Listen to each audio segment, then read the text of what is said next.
नमस्कार बच्चों, आज हम कक्षा 11 की पाठ्य पुस्तक आरोह के पाठ 13 पथिक जो कि एक कविता है पर चर्चा करेंगे। कविता प्रारंभ करने से पहले हम कवि परिचय देख लेते हैं।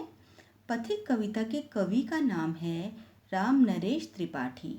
इनका जन्म 1881 में कोइरीपुर जिला जौनपुर उत्तर प्रदेश में हुआ था। इनकी मृत्यु 1962 में हुई। इनकी प्रमुख रचनाएं हैं मिलन, पथिक, स्वप्न। यह खंड काव्य हैं और मानसी फुटकर कविता संग्रह है।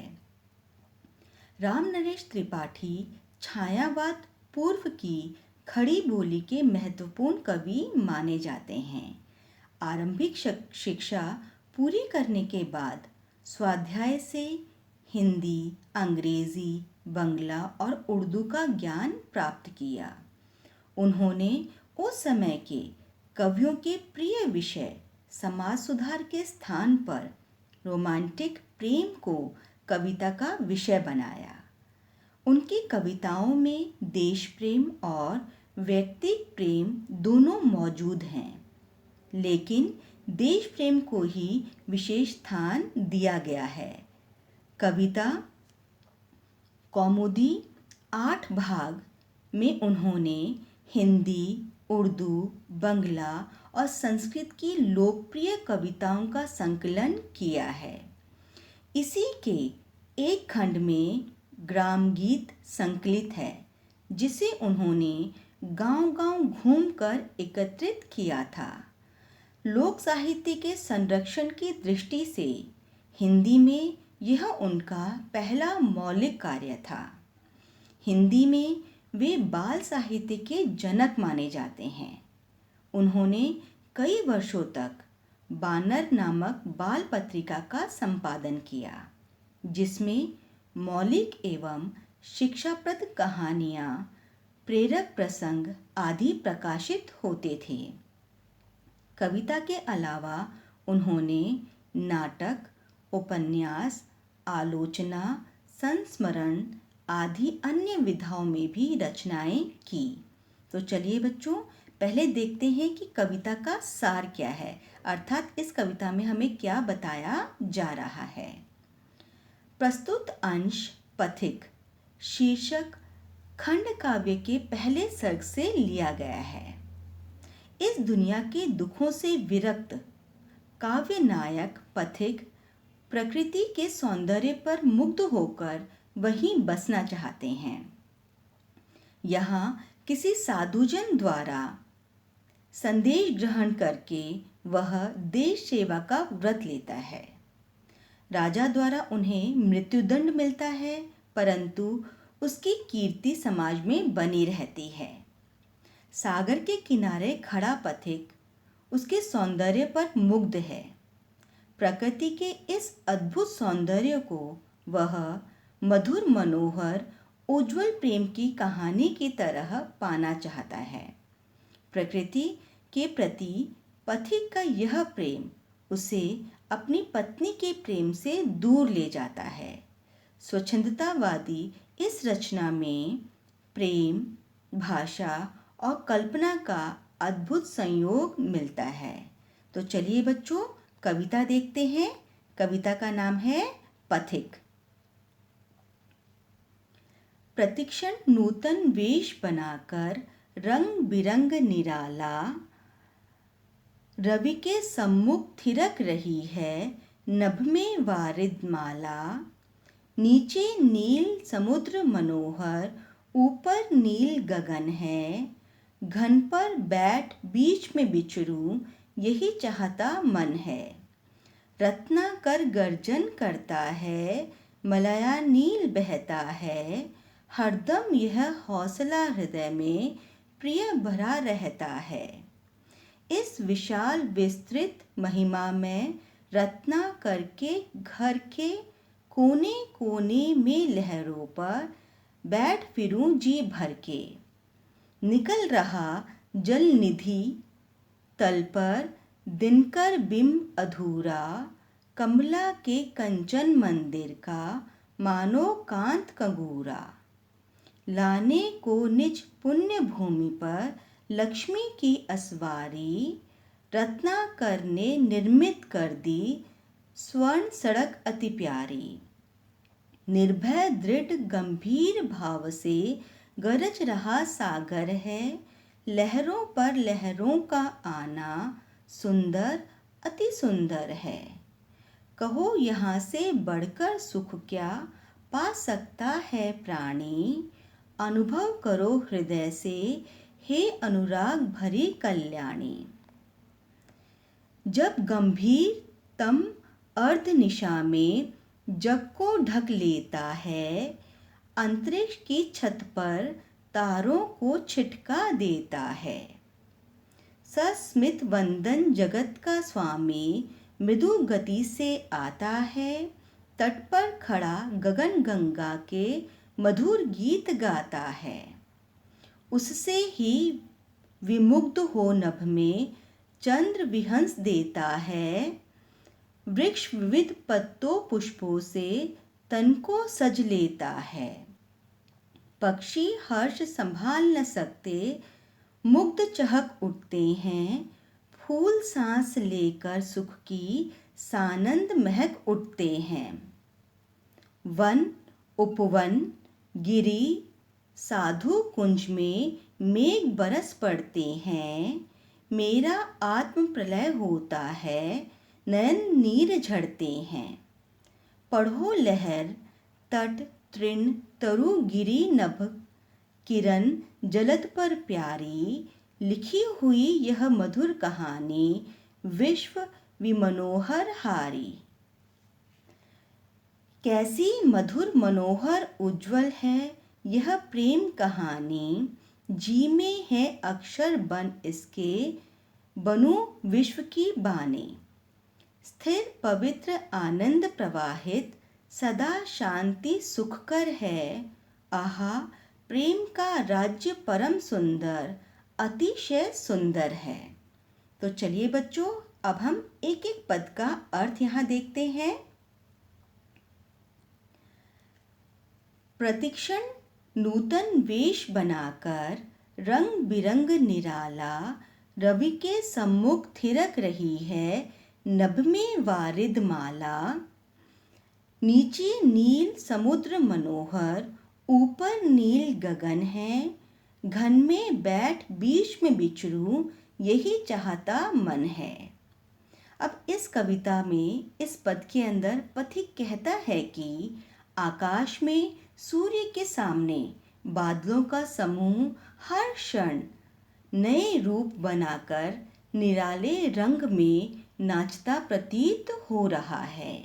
नीचे नीला समुद्र है तथा ऊपर मन को हरने वाला नीला आकाश है। ऐसे में पथिक का मन चाहता है कि वह मेघ पर बैठकर इन दोनों के बीच में विचरण करे, अर्थात घूमे, उसका आनंद उठाए। दूसरा पद देखिए। रत्नाकर गर्जन करता है, मलया नील बहता है, हरदम यह हौसला हृदय में प्रिय भरा रहता है। इस विशाल विस्तृत महिमा में रत्नाकर के घर के कोने कोने में लहरों पर बैठ फिरूं जी भर के। पथिक कहता है कि उसके सामने समुद्र गर्जना कर रहा है और मलय पर्वत से आने वाली सुगंधित हवाएं भी बह रही हैं। वह प्रिय को संबोधित करता है, अर्थात अपनी प्रेमिका को संबोधित करता है कि इस दृश्यों से मेरे मन में उत्साह भरा हुआ है। मैं यह चाहता हूँ कि लहरों पर बैठकर समुद्र के इस विशाल काय व महिमा से युक्त घर के कोने कोने को देख लूँ। अर्थात उनका मन चाहता है कि वो समुद्र के लहरों पर बैठें और इस महिमा से युक्त जितने भी घर हैं उनके कोने कोने पर विचरण करें या घूमें। अगला पद देखते हैं। निकल रहा है जल निधि तल पर, दिनकर बिंब अधूरा, कमला के कंचन मंदिर का मानो कांत कंगूरा। लाने को निज पुण्य भूमि पर लक्ष्मी की असवारी, रत्नाकर ने निर्मित कर दी स्वर्ण सड़क अति प्यारी। पथिक सूर्योदय का वर्णन करते हुए कहते हैं कि समुद्र की सतह से सूर्य का बिंब अधूरा निकल रहा है, अर्थात आधा सूर्य जल के भीतर है तथा आधा बाहर है। ऐसा लगता है मानो यह लक्ष्मी देवी के स्वर्ण मंदिर का चमकता हुआ कंगूरा हो। पथिक को लगता है कि समुद्र ने अपनी पुण्य भूमि पर लक्ष्मी की सवारी लाने के लिए अति प्यारी सोने की सड़क बना दी हो। सुबह सूर्य का प्रकाश समुद्र तल पर सुनहरी सड़क का दृश्य प्रस्तुत करता है। अगला पद देखिए। निर्भय दृढ़ गंभीर भाव से गरज रहा सागर है, लहरों पर लहरों का आना सुंदर अति सुंदर है। कहो यहाँ से बढ़कर सुख क्या पा सकता है प्राणी, अनुभव करो हृदय से हे अनुराग भरी कल्याणी। समुद्र जो है वो भय रहित, मजबूर व गंभीर भाव से गरज रहा है। पथिक बताते हैं कि समुद्र जो है बिना किसी भय के मजबूत व गंभीर भाव से गर्जना कर रहा है। उस पर लहरें एक के बाद एक आ रही हैं जो बहुत सुंदर लग रही हैं। वह अपनी प्रिया को कहता है कि हे प्रेममयी मंगलकारी प्रिया, तुम अपने हृदय से इस सौंदर्य का अनुभव करो, अर्थात तुम हृदय से इस सौंदर्य को देखो, इसका अभिभूत करो और बताओ कि यहाँ जो सुख मिल रहा है क्या उससे अधिक सुख कहीं मिल सकता है, अर्थात इस सौंदर्य का कोई भी मुकाबला नहीं है। अगला पद देखिए। जब गंभीर तम अर्ध निशा में जग को ढक लेता है, अंतरिक्ष की छत पर तारों को छिटका देता है। सस्मित वंदन जगत का स्वामी मृदु गीत गति से आता है, तट पर खड़ा गगन गंगा के मधुर गीत गाता है।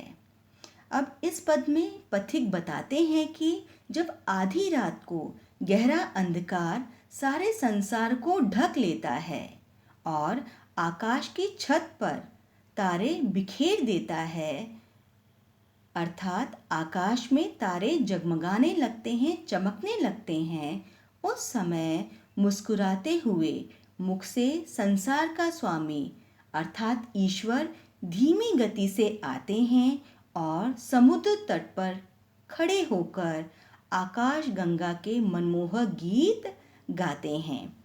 अगला पद देखिए। उससे ही विमुख हो नभ में चंद्र विहंस देता है, वृक्ष विविध पत्तों पुष्पों से तन को सज लेता है। पक्षी हर्ष संभाल न सकते, मुक्त चहक उठते हैं, फूल सांस लेकर सुख की सानंद महक उठते हैं। पथिक कहते हैं संसार के स्वामी के इस कार्य पर मुग्ध होकर आकाश में चांद हंसने लगता है, अर्थात चांद मुस्कुराता है। उस समय प्रकृति भी प्रेम में मुग्ध होती दिखाई देती है। वृक्ष अपने पत्तों व फूलों से शरीर को सजा लेते हैं। पक्षी भी खुशी को संभाल नहीं पाते और मुग्ध होकर चहचहाने लगते हैं। फूल भी सुख की अनुभूति करता हुआ या सुख का आनंद लेता हुआ सांस लेकर महकता हुआ प्रतीत होता है। अगला पद देखेंगे। वन उपवन गिरी सानो कुंज में मेघ बरस पड़ते हैं, मेरा आत्म प्रलय होता है, नयन नीर झड़ते हैं। पढ़ो लहर तट तृण तरु गिरी नभ किरण जलद पर प्यारी, लिखी हुई यह मधुर कहानी विश्व विमनोहर हारी। विश्व विमोहन हारी। अब यहाँ पे पथिक कहते हैं कि प्रकृति सौंदर्य जो है वो इतना अधिक है कि प्रकृति की प्रेम लीला से वन, उपवन, पहाड़, समुद्र तल व वनस्पतियों पर मेघ बरसने लगे हैं। स्वयं पथिक भी भावुक हो उठते हैं और उनकी आंखों से आंसू बहने लगते हैं। वह अपनी प्रिया से कहते हैं कि समुद्र की लहरों, किनारों, तिनकों, पेड़ों, पर्वतों, आकाश, किरण व बादलों पर लिखी गई विश्व को मोहित करने वाली कहानी को पढ़ो, यह बहुत प्यारी है। अंतिम पद देखिए, कैसी मधुर मनोहर उज्जवल है यह प्रेम कहानी, जी में है अक्षर बन इसके, बनूं विश्व की बानी। स्थिर पवित्र आनंद प्रवाहित सदा शांति सुखकर है, आहा प्रेम का राज्य परम सुंदर अतिशय सुंदर है। पथिक कहते हैं प्रकृति सौंदर्य की यह प्रेम कहानी बहुत मधुर, मनोहर और पवित्र है। वे चाहते हैं कि वह इस प्रेम कहानी का अक्षर बन जाए और विश्व की वाणी बने, जहाँ सदा आनंद प्रवाहित होता है, पवित्रता है तथा सुख देने वाली शांति है। यहाँ प्रेम का राज्य छाया रहता है तथा यह बहुत सुंदर लगता है। तो बच्चों, आज हमने पथिक कविता के बारे में चर्चा की।